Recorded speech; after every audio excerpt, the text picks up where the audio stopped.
What do you do when your younger brother, the golden child you mentored, protected, and brought into your business, systematically dismantles everything you built over 20 years and walks away with $5 million? How do you respond when he laughs at your bankruptcy, certain you're too broken, too old, too ethical to fight back? At 45, standing in an empty bank vault holding my father's final letter, I learned that some preparations span generations, and some truths are designed to detonate only when you've lost everything else. My name is Daniel Morrison, but everyone calls me Dan. I'm 45 years old, and I built Morrison Strategic Solutions from nothing into a consulting firm that pulled in $8 million a year. Past tense. Because 6 months ago, my younger brother took everything I spent 20 years building and walked away with $5 million of my money. I'm sitting at my kitchen table right now, staring at the final bankruptcy notice. The paper is cream-colored, expensive stock, which feels like an insult. My phone hasn't rung in 3 days. That's what happens when you lose everything. The silence is louder than the collapse itself. 45 shouldn't feel this old. But when you watch 2 decades of work disappear in 6 months, you age in ways that have nothing to do with birthdays. The condo around me is too quiet. Linda took most of the furniture when she left 2 years ago. Said I was married to the firm, that she was 41 and wanted a life. I let her go without much of a fight. Guess that was practice for letting everything else go too. I remember the exact moment I should have seen it coming. 3 months before everything collapsed, Marcus walked into my office with a tablet and that easy smile he's always had. Dan, I need COO-level access to all client contracts. It'll streamline operations, make us more efficient. He was 38, sharp in his tailored suit, my baby brother who I'd raised after Mom passed. How could I say no? I signed off on it that afternoon. Proud, actually. Thought he was finally stepping into real leadership. The unraveling happened fast after that. First call came from Patterson Industries. Dan, we appreciate everything, but we're moving in a different direction. Apologetic, but firm. Then Westfield Corp. Then Hammond and Associates. 5 major clients in 2 weeks, each conversation nearly identical. By the time I understood what was happening, half my staff had resigned. Only Helen Carter stayed, my assistant of 12 years, watching everything burn with that neutral face she uses when she knows things I don't. Marcus had his lawyers draft separation documents, partnership dissolution they called it, asset division based on current client portfolios and future revenue projections. I was too stunned to read them carefully, signed where they told me to sign. Watched my brother walk away with the firm's name, the client list, and $5 million. Before we dive deeper into this story, I have one small request. Please subscribe, drop a like, comment, and hit that hype button to boost this channel so more people can discover these incredible stories. The divorce had already drained my personal savings. Retirement accounts were minimal. I'd always reinvested in the firm. The condo had equity once, but Linda's lawyers were better than mine. Now I'm sitting here with a bankruptcy notice and a brother who's about to launch his own firm using my methodology, my clients, and my reputation. I drive to his new office building today. Don't know why exactly. Maybe I need to see it with my own eyes, make it real. The building is downtown, glass and steel, one of those places where the elevator plays music and the lobby has a waterfall. Morrison Strategic Partners, that's what he's calling it. My last name, but not my company. The directory in the lobby lists my former clients, every single one. I stand there for 10 minutes, just reading names, watching my old employees walk past in new company shirts. None of them see me. When you lose everything, you become invisible. Then Marcus appears from the elevator, and he does see me. He crosses the lobby with that concerned expression he's perfected, the one that makes him look like he cares. Dan, what are you doing here? Just looking, I say. My voice sounds hollow even to me. He glances around, making sure no one important is watching, then leans in close. You should move on. Consulting is a young man's game now. You had a good run. 20 years is impressive. But you need to accept that it's over. I don't respond. Can't, really. His voice drops lower, almost gentle. You'll never recover from this. I made sure of it. I'm sorry, but that's just how it is. The market decides, and the market chose evolution over nostalgia. He pats my shoulder like I'm a retired racehorse being put to pasture. Then he walks back to the elevators, back to my clients and my staff and my life. I stand in that lobby for another 5 minutes. Then I leave. The bank is 3 blocks away. I've been avoiding it, but the bankruptcy notice mentioned liquidation of all assets, including safe deposit box contents. I forgot I even had a box here. My father set it up 8 years ago, just before he passed. Gave me a key and told me to keep it somewhere safe. I never opened it. Never needed to. Never wanted to deal with whatever old man sentiment he'd stored away. The vault attendant is young, bored, leads me to a private room with gray walls and fluorescent lights. The box is larger than I expected. She sets it on the table and leaves me alone. Inside, some bonds, not enough to matter. My mother's jewelry, which I should probably give to my daughter, and a sealed manila envelope with my father's handwriting on the front. Open when you have nothing left. My hands shake as I pick it up. It's thick, heavy. I tear the seal. Inside, a single-page letter, folded around a small brass key. There's also a business card, James Rothman, attorney at law, Dad's old partner. I unfold the letter. The handwriting is precise, controlled, the way Dad always was after Mom passed. Daniel, if you're reading this, Marcus has betrayed you. He was always more mine than yours. The key opens my real office. James knows. Trust him. Forgive yourself. Dad. I read it 3 times. 4. The words don't change. He was always more mine than yours.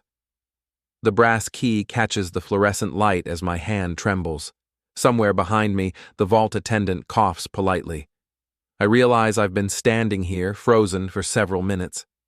I fold the letter carefully, pocket the key and the business card, and walk out of the bank into afternoon sunlight that feels too bright for what I've just learned. I'm back in my condo with a bottle of whiskey I don't remember buying. It's cheap stuff, burns going down, which feels appropriate. The letter sits on my coffee table, accusing me with every glance. He was always more mine than yours. I've always been the responsible one. That's not ego, it's just fact. When Mom passed, I was 19, finishing my sophomore year at State. Marcus was 12, barely starting middle school. Dad withdrew into himself so completely it was like he died too. Just kept going to his law office, coming home late, sitting in his study with the door closed. Never talked about her. Never cried where we could see. Just vanished into work and silence. So I raised Marcus. Made him breakfast before school, helped with homework, went to his basketball games. Paid for his college out of my own earnings after I started climbing the ladder at Brennan and Associates. I was proud of him. This smart, charismatic kid who everyone liked, who could walk into a room and own it within minutes. I launched Morrison Strategic Solutions 13 years ago, right after making partner at Brennan. They wanted me to stay, offered senior partner track, but I wanted something mine. Built it from my apartment, just me and a phone and 20-hour days. First year I pulled in $200,000, second year, $500,000. By year 5, I had 12 employees and $3 million in revenue. Marcus was getting his MBA then. He'd call me sometimes, ask about the business, about consulting, about strategy. I loved those calls. My baby brother, interested in what I did, asking real questions. 7 years ago, he graduated. Came to me with coffee one Saturday morning at my old office, the one I actually owned before everything. Dan, I want to join the firm. I hesitated. You're not supposed to mix family and business. Everyone knows that. But he pushed. Come on, you taught me everything I know. Let me help you build this. I gave him a junior analyst position. Figured I'd see how it went.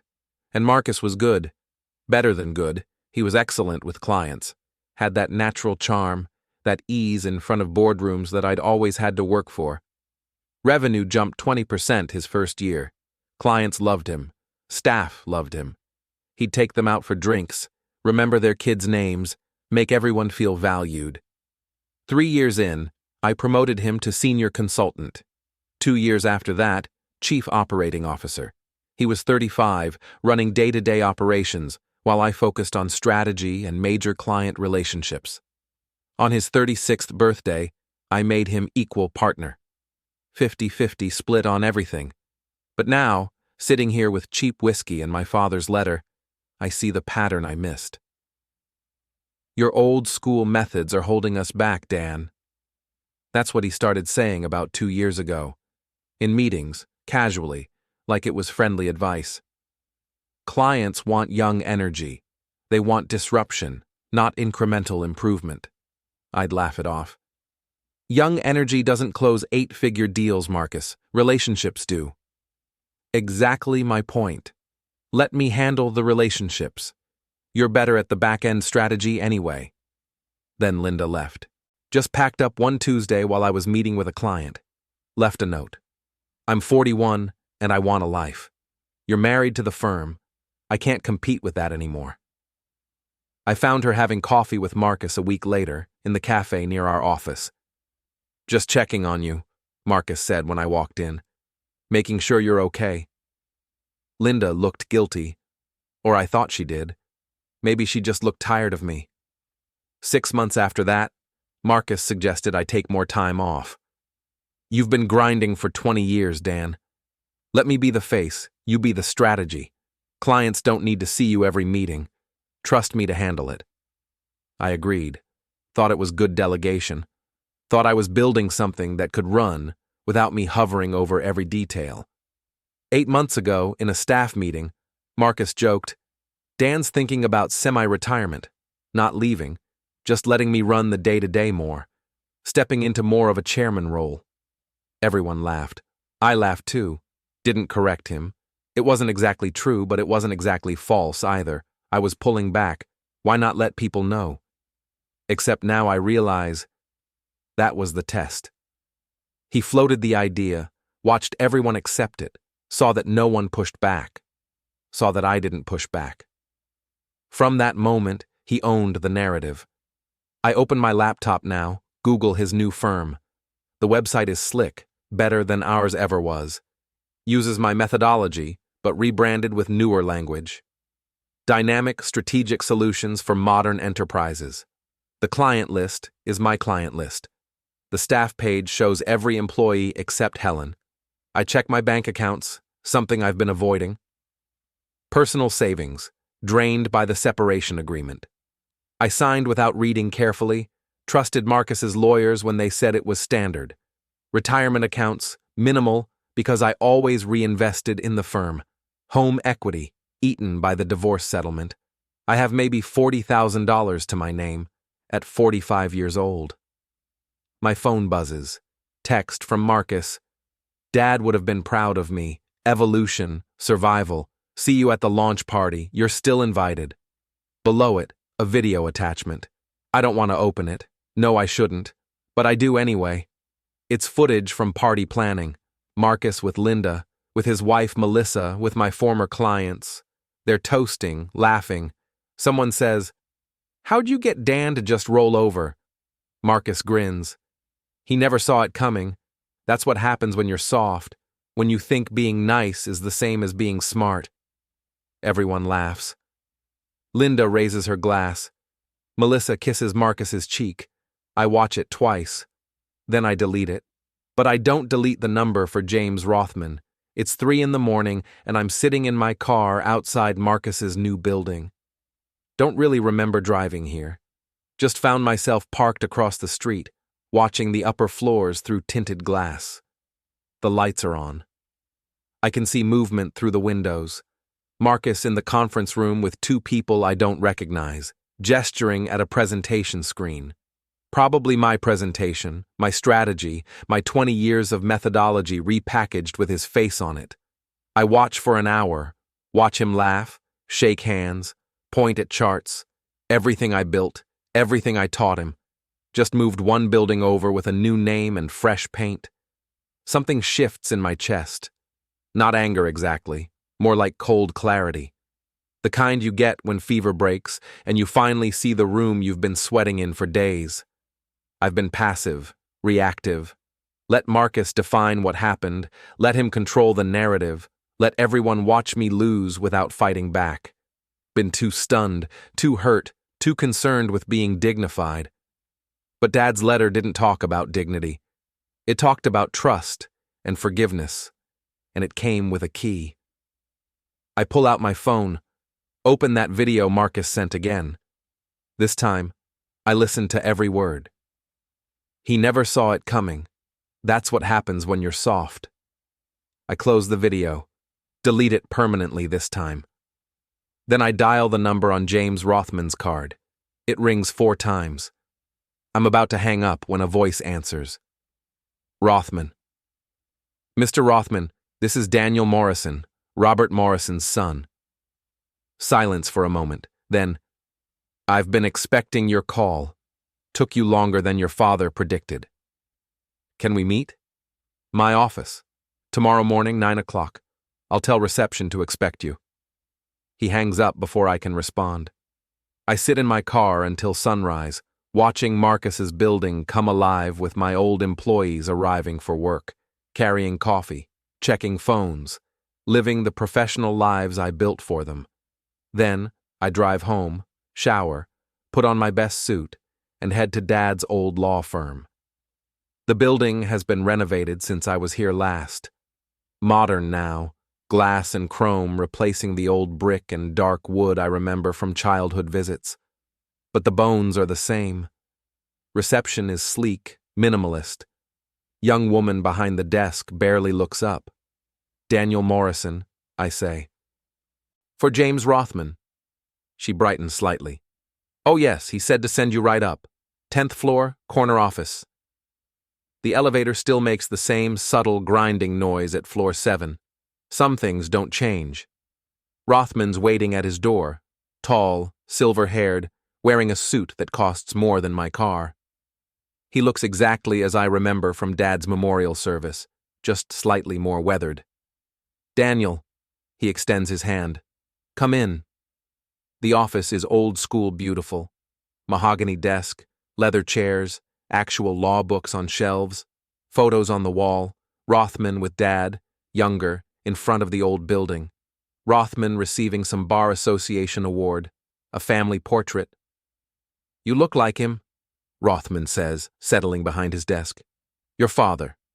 Same eyes, same careful way of moving. He left me a letter. I know. I helped him write it. Well, I advised on the language. The content was all Robert's. I pull out the letter, unfold it on his desk. Rothman reads it even though he clearly already knows what it says. He knew, I say. He knew Marcus would do this. Yes, your father saw himself in Marcus. The ambition, the ruthlessness, the inability to accept second place. Rothman leans back. After your mother passed, Robert couldn't look at his own coldness, his own damage. So he poured everything into Marcus. Money, connections, lessons in winning. Made you the responsible one, the caretaker. Made Marcus the winner. Why didn't he just warn me? He thought you'd refuse to believe it. Thought you needed to feel the knife before you'd use one yourself. Robert wasn't a good father, Daniel. But he was a good strategist. He knew Marcus would make his move eventually. Knew you'd need ammunition when it happened. I pull out the brass key. What does this open? Rothman slides a folder across his desk. Your father kept 2 practices, the public one, corporate law, standard clients, and a private one, clients who needed absolute discretion. High net worth individuals, executives with problems that couldn't be public, succession disputes, complex NDAs. That key opens a storage unit with his private practice files. Why would I need those?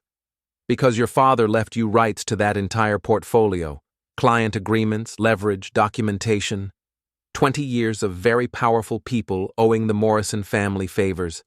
Marcus knows nothing about it. I stare at the folder. Inside, I can see legal documents, addresses, account numbers. Your father bet that Marcus would betray you, Rothman continues. He wanted you to have weapons if it happened.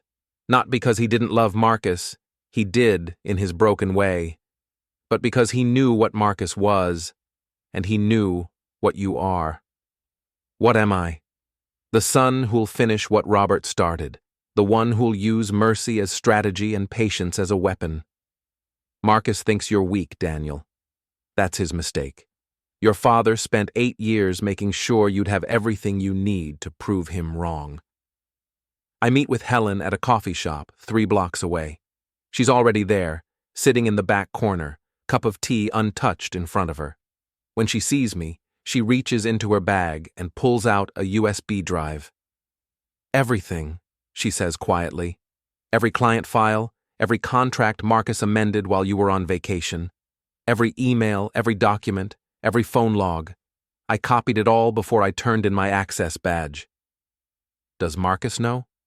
He thinks I'm too loyal and too stupid to betray him. He tells me I'm like his aunt, that I'm family. She pushes the drive across the table. Men like that think loyalty means obedience. They don't understand the difference. Thank you. Don't thank me yet.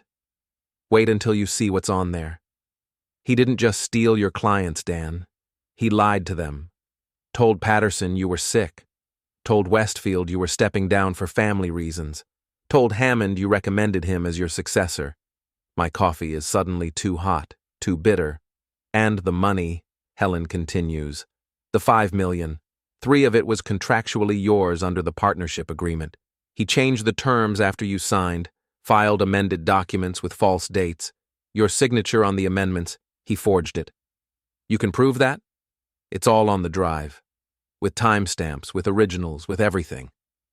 I close my hand around the USB drive. It's small, plastic, weighs almost nothing. But it feels like exactly what it is. A weapon. One more thing, Helen says. The clients aren't happy. Marcus overpromised, underdelivers, charges twice your rates. They ask about you sometimes. I tell them you're unavailable. Tell them I'm considering new opportunities. She almost smiles. Marcus is planning a launch party. 3 weeks, inviting everyone who matters, media, competitors, all the poached clients. He's positioning himself as the new generation leader. I know, he invited me. Are you going? Yes. Helen finishes her tea, stands to leave. He's already spending the $5 million. New office lease, signing bonuses, massive marketing blitz. If something goes wrong, he's completely overextended. After she leaves, I sit in the coffee shop for another hour, the USB drive in my pocket, the storage unit address in my wallet, Rothman's number in my phone. Then I drive to the bank, return to the vault with Dad's brass key, ask to access the other box, the one registered under my father's private practice name, the one I didn't know existed. The attendant brings out a larger, older box, sets it on the table, leaves me alone. Inside, 3 thick files, each labeled with a client name. The top one reads, Chen Industries, Victor Chen, my first major client, the account that built my firm into something real, the relationship Marcus kept when he took everything else. I open it. Inside, a 20-year-old agreement signed by Victor Chen and my father. Legal language dense and specific, but the core is simple. Chen Industries underwent an internal coup attempt. Dad represented Chen, secured victory through legal maneuvering and leverage. In exchange, Chen signed an agreement. If the Morrison family ever needs corporate assistance, Chen will honor the debt. Agreement transferable to heirs, binding on Chen and all successor entities. There's a specific clause, underlined in Dad's handwriting. Chen will sever all contracts with any entity that demonstrably harmed a Morrison family member through fraud or breach of fiduciary duty. Marcus's new firm has 3 major contracts. One of them is Chen Industries, 40% of his revenue.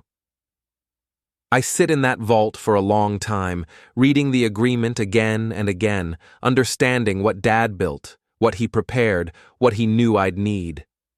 Then I close the file, put it back in the box, and walk out of the bank. My phone buzzes. Marcus inviting me to the launch party, formally now. Embossed invitation, sent via text photo. Handwritten note, "No hard feelings, brother. Come celebrate evolution." I drive home, set the invitation on my desk. Next to it, I place the Chen file, Helen's USB drive, and Rothman's business card. Then I pick up my phone and dial. "Rothman, I'm ready to move forward." Rothman's conference room is all business. Long mahogany table, leather chairs, windows overlooking the city. It's just us and a forensic accountant named Patricia Knowles, 40-something, sharp eyes, the kind of person who finds patterns in numbers the way detectives find them in behavior. We've been here for 6 hours. The conference table is covered in documents, printouts from Helen's USB drive, copies from Dad's files, financial records Patricia pulled from public sources. My laptop is open, showing spreadsheets with highlighted cells where numbers don't match. Patricia taps a yellow pad where she's been making notes. This is wire transmission. Criminal. The forged guarantee alone could get him arrested. She's talking about the credit line Marcus opened 3 months before the collapse. Used my personal guarantee, my signature, my social security number, my credit score, to secure $2 million in business credit. Except I never signed anything. Patricia compared the signature to samples from real documents. "Not even close," she said. "He didn't try very hard to match it." Rothman studies the partnership dissolution documents. Breach of fiduciary duty is clear.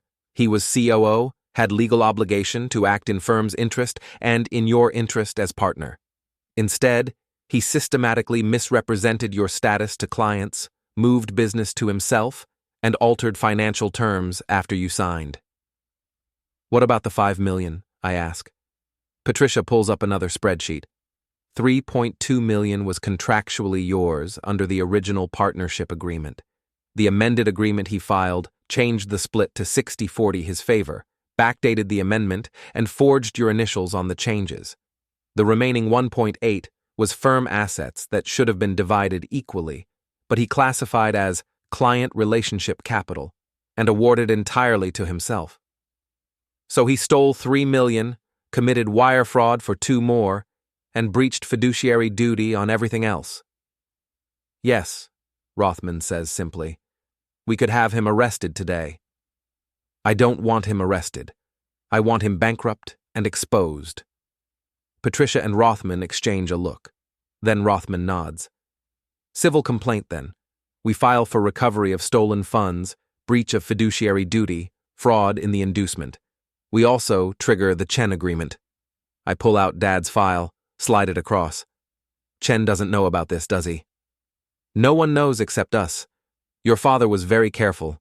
The agreement is enforceable, but Chen likely forgot it exists. It's been 20 years. Will he honor it? Victor Chen is many things, but he's not a man who breaks agreements. If you can prove Marcus harmed you through fraud, and you can, Chen is legally obligated to sever ties. That destroys 40% of Marcus's revenue base." "Correct." Rothman leans back. "But you need to be certain. Once you trigger this, there's no taking it back. Chen will terminate regardless of business impact. You'll be forcing his hand based on an old debt." I think about this.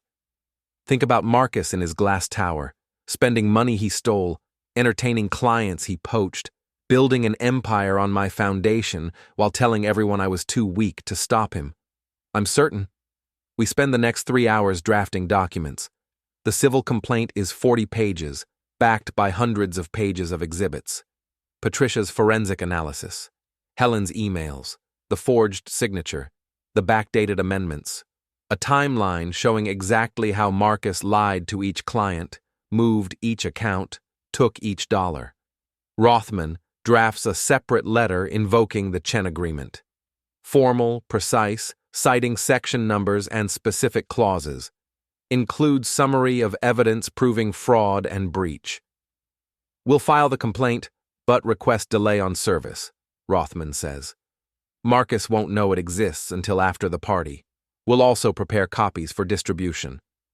Distribution? To clients, to the media if necessary. If you're going to do this, do it completely. Make sure everyone understands what happened.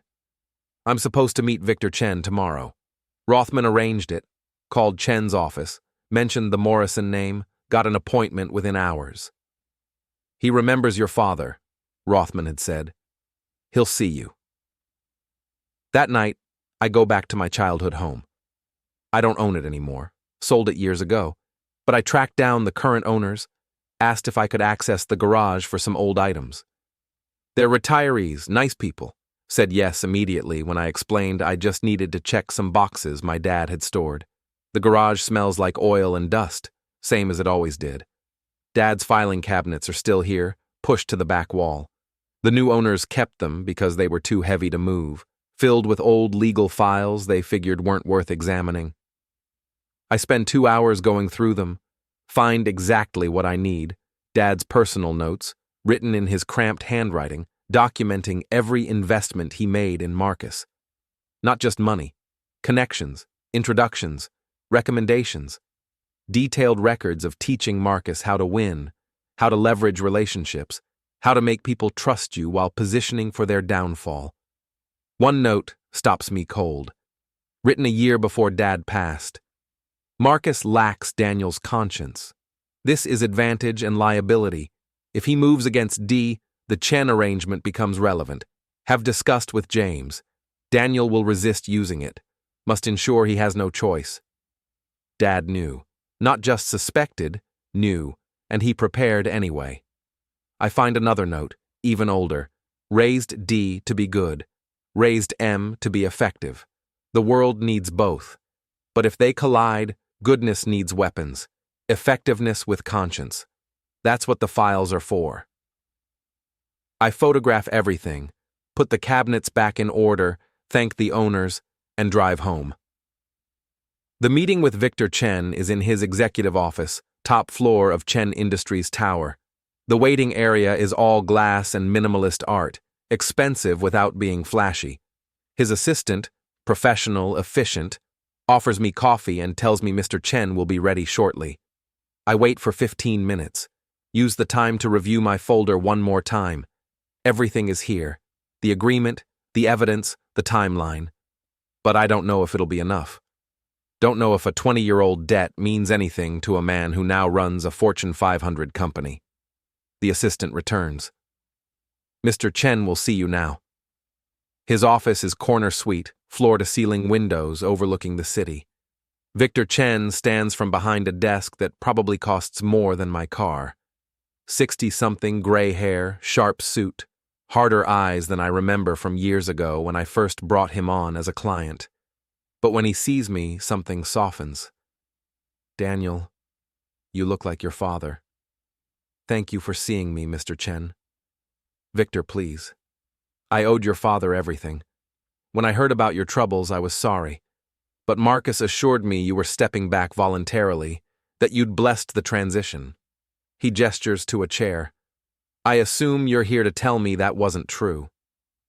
I sit, open the folder. I'm here to remind you of an agreement you signed 20 years ago. I slide the document across. Chen picks it up, reads it silently. His expression doesn't change, but I see his jaw tighten. I forgot this existed, he says quietly. Your father saved my company. I would have honored this without the legal obligation. I need you to understand what happened first. I spread out the evidence, Helen's emails, the forged signature, the financial records. Marcus didn't just compete with me. He committed fraud. Stole $3 million that was contractually mine, lied to clients including you, and used my reputation to build something he's now trying to position as evolution. Chen studies the documents for a long time. When he looks up, his eyes are cold. What do you want? I want you to terminate your contracts with him, publicly, at his launch party. That will destroy him. Yes, Chen leans back, temple his fingers. Your father once told me you were too ethical for this business, that you'd rather lose cleanly than win dirty. My father was wrong. I'll win any way I have to, but I'll do it with truth, not lies. Chen almost smiles. That sounds like Robert. He always found ways to make ethics look like strategy. He stands, walks to the window, looks out at the city. I'll attend the party. I'll wait for your signal. Then I'll make the announcement myself. Thank you. Don't thank me. Your father earned this 20 years ago. I'm just paying a debt. I spend the next week preparing. Contact 3 other poached clients directly, using Helen's intelligence about their dissatisfaction. Offer to consult independently at my old rates, lower than what Marcus charges, higher than when I was trying to build a firm. 2 agree immediately. The 3rd says she'll see how things develop. Rothman files the civil complaint, but requests no service until the following Monday. Marcus won't know it exists. Will walk into that party thinking he's won completely. I also visit my kids. Dylan and Melissa live with Linda in the house we used to share. Dylan's 16 now, tall and angry the way teenage boys get when their world falls apart. Melissa's 13, quieter, still willing to talk to me even though she doesn't understand what happened. We meet at a pizza place neutral territory. They're uncomfortable, picking at their food. I know things have been difficult, I say. I know you don't understand everything that's happened. Mom says you should just let it go, Dylan says. That Uncle Marcus won the business and you should move on. The fact that Linda calls him Uncle Marcus now, after everything, says more than I want it to. Your grandfather taught me something, I tell them. Letting go and giving up are different things. Letting go is releasing what you can't control. Giving up is surrendering when you still have weapons left. So you're fighting back? Melissa asks. I'm telling the truth. What happens after that is up to other people. Dylan stares at his pizza. He was always nice to us, Uncle Marcus. He remembers our birthdays, asks about school. I don't understand how he could do this to you. Nice and good aren't the same thing, I say. That's a hard lesson. I'm still learning it myself. We finish eating in near silence. When I drop them at Linda's, Dylan says quietly, Good luck, Dad. It's the first time he's called me that in months. The night before the party, I sleep well for the first time since everything collapsed. The folder is ready, the evidence is organized, Chen is positioned. Rothman has copies of everything. Patricia has her analysis prepared. Helen knows to be there, ready to corroborate if needed. I lay out my father's cufflinks on the dresser, silver, simple, the ones he wore to court. Put them on in the morning with my best suit, the gray one I wore to sign the biggest deals of my career.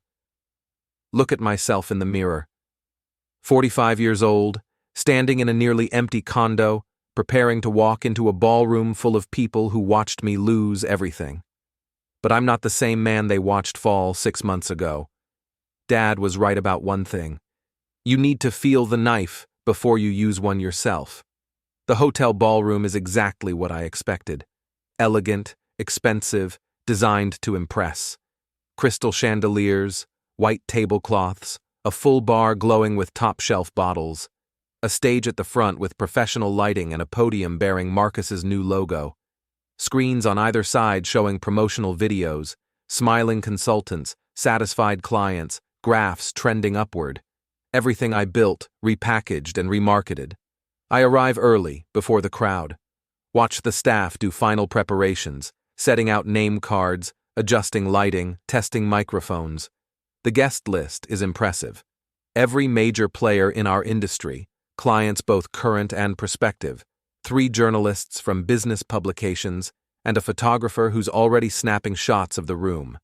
Helen arrives next. She's dressed professionally, neutral expression in place, carrying a small clutch that I know contains backup copies of everything on that USB drive. She sees me, gives the slightest nod, and positions herself near the bar where she can watch the whole room. Victor Chen arrives 15 minutes before the official start.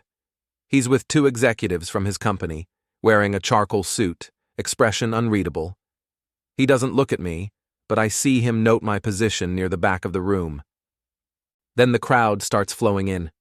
Former colleagues who stopped returning my calls, clients who terminated with apologetic efficiency, competitors who watched my collapse with barely concealed satisfaction. They fill the room with conversation and laughter, drinking the expensive wine, eating the past appetizers. Linda arrives with Marcus and Melissa.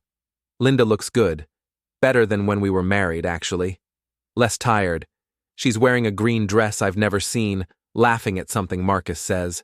Melissa is on his arm, glowing, phone in her free hand, probably documenting everything for social media. Marcus sees me immediately. His face splits into that wide smile, and he navigates through the crowd toward me, bringing Linda and Melissa with him. "Dan, you made it. I wasn't sure you'd come." "Wouldn't miss it." "Good man." He claps my shoulder. "Linda, you remember Dan?" "Of course. Hi, Dan." She won't quite meet my eyes. "Nice to see you." "You too." Melissa says nothing, just smiles, that careful smile people use when they're trying to be polite to someone they pity. Marcus leans in close, voice dropping. "Glad you're here. Shows character, you know, coming to support family even after everything." "Family," I repeat. "Right." He moves off to greet other guests, Linda and Melissa trailing him.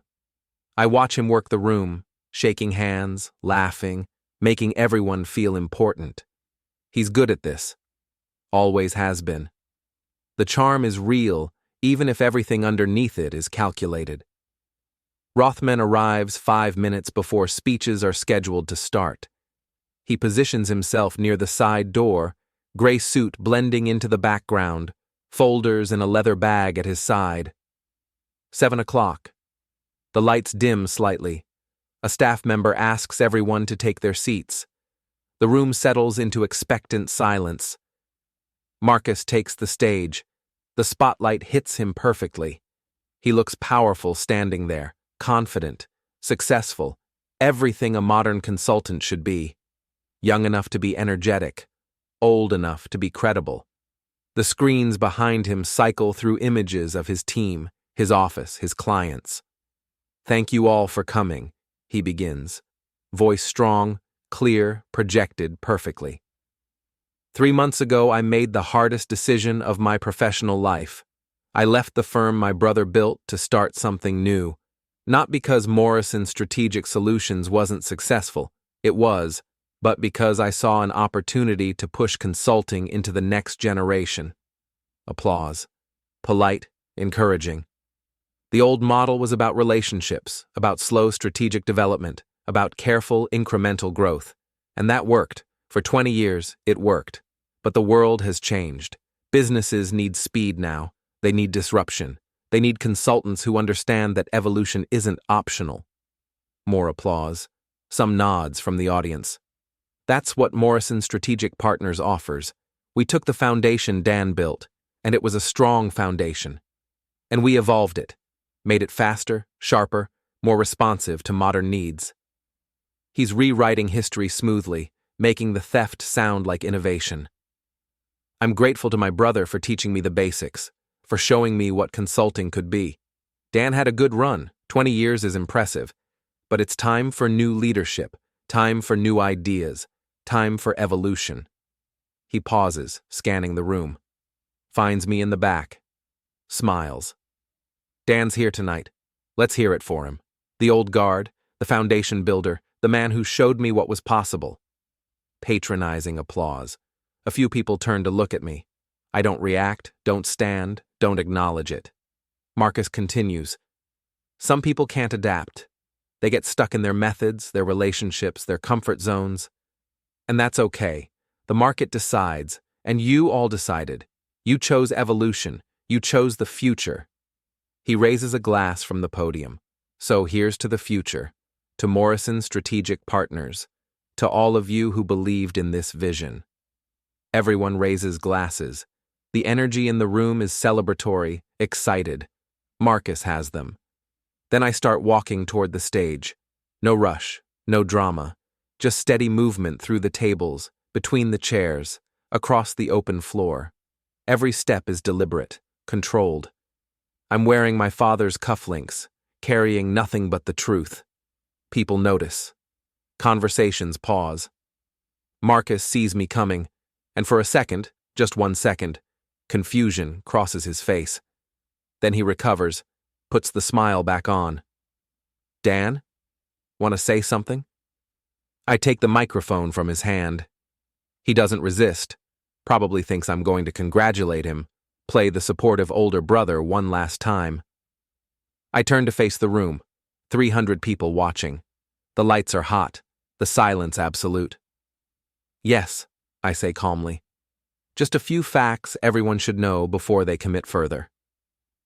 The silence in the ballroom is complete. Every eye on me. Marcus standing beside the podium, frozen between confidence and confusion. The lights catch his expensive suit, his carefully styled hair, his face starting to realize something is wrong. 6 months ago, I say, voice steady, projecting clearly, my brother systematically dismantled the firm we built together. That's business. Competition happens. But he didn't just compete. He used forged documents, misrepresented my status to clients, and stole $5 million, $3 million of which were contractually mine. The murmur starts immediately. Low, shocked. I see faces turning toward Marcus, toward each other, processing. Marcus tries to interrupt. Dan, what are you? I keep going. I have documentation, forensic analysis, email records, financial statements, but before I show it, I want you all to understand something. I pause, let the silence build. My father knew Marcus would do this. He prepared for it 20 years ago. I signal to Rothman at the side door. He moves efficiently through the room, distributing folders to specific tables. Victor Chen's table, Patterson Industries, Westfield Corp., Hammond and Associates, the major clients Marcus poached. Each folder hits the tablecloth with a soft thud that sounds louder in the quiet room. Inside those folders, I continue, you'll find copies of the forged credit guarantee bearing my signature. I've had it analyzed by 3 independent forensic experts. I never signed it. You'll also find a timeline showing when Marcus told each of you I was retiring, stepping back voluntarily, endorsing his new firm. I never did any of those things. And you'll find financial records showing transfers to personal accounts with no legitimate business purpose. Marcus steps forward, face flushing. This is nonsense. You're just bitter. You couldn't keep up and now you're trying to… I filed a civil complaint yesterday, I say, cutting him off cleanly. Wire transmission, breach of fiduciary duty, conversion of partnership assets. It will be served Monday morning. But tonight isn't about courts. Tonight is about choice. People are opening the folders now. I can see Chen studying documents, face hardening. Patterson leaning over to talk quietly with his CFO. Westfield flipping through pages, expression darkening. My brother told me I'd never recover from this, I say. That I was too old, too ethical, too broken to fight back. He was wrong about all of it. But the real mistake was forgetting something fundamental. I turn to look directly at Marcus. Our father didn't teach you everything. He taught you how to win. He taught me when to fight. I pull out Dad's letter from my jacket pocket. Hold it up so everyone can see the handwriting, the age of the paper. This is from our father, written before he passed, sealed with instructions to open it when I had nothing left. Inside he wrote, "If you're reading this, Marcus has betrayed you." I pause, let that sink in. He knew. 8 years ago he knew. And he made sure I'd have what I needed when it happened. The room is riveted now, not a sound except my voice. One of those preparations was an agreement with Victor Chen, 20 years old, legal, binding, transferable to heirs. I turned toward Chen's table. Victor, you knew my father. You owe his memory nothing, but you do have an agreement with the Morrison family. Chen stands slowly. He's not a tall man, but he has presence, authority. the kind you get from building a company from nothing into a Fortune 500. He speaks clearly, voice carrying across the ballroom. I reviewed the documentation earlier today. The evidence of fraud is clear. The breach of fiduciary duty is demonstrable.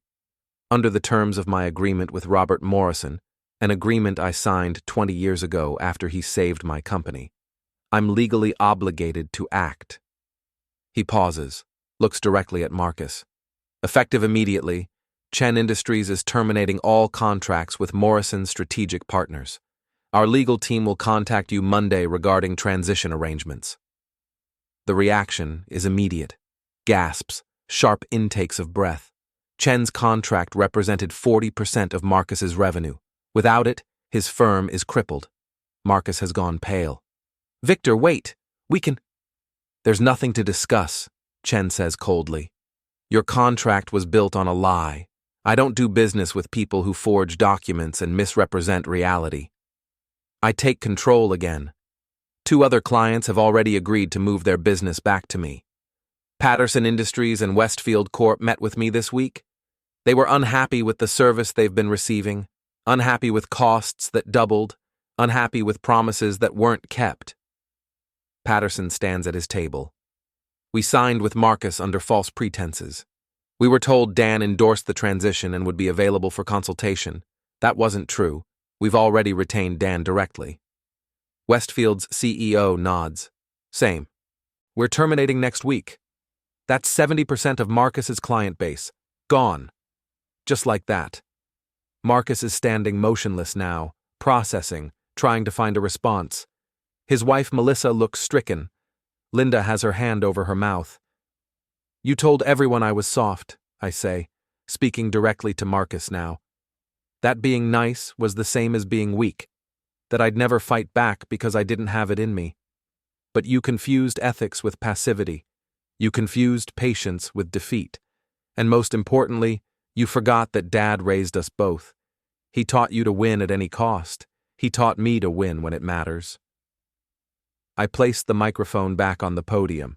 The room is still silent, everyone processing, minds racing through implications. The civil complaint includes detailed damages calculations, I say. You'll be hearing from Rothman and Associates Monday morning, but the real reckoning started when you sent me that video, when you laughed about how I never saw it coming, how I was too soft to stop you. That's when I stopped being reactive and started being strategic. I pick up the folders from the podium, the evidence packets Rothman prepared. Everyone in this room now has documentation of what actually happened. Make your own choices about who you want to do business with, but make them based on reality, not storytelling. I turn to leave the stage. Behind me, Marcus finally finds his voice.